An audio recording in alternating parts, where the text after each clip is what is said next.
Welcome to Burlap Teachers. Enjoy the video. You begin by verifying prerequisites. Make sure you have admin rights and know your default playback device name.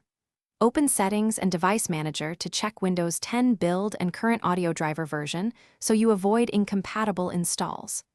Once done, download the official driver or a validated universal package and stage it in a reachable folder.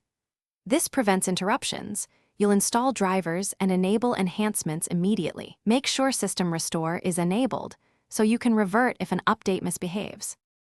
You now remove outdated drivers. Open Device Manager, uninstall the audio device and select Delete Driver Software if replacing. Then install the new driver package as administrator. Follow prompts and reboot.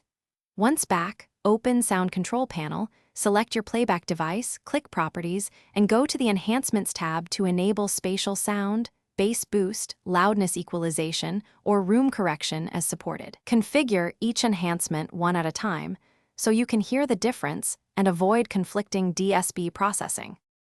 Finish by testing audio with reference files at 44, 1K HC and 48K HC to confirm enhancements are active. If options are grayed out, make sure the driver supports enhancements, disable exclusive mode in the Advanced tab, and try reinstalling or rolling back the driver.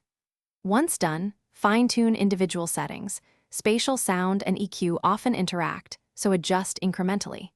If the system becomes unstable, boot safe mode or trigger system, restore to revert to the earlier state, and then re-attempt the controlled install. Thanks for watching. Consider subscribing if this video helped you.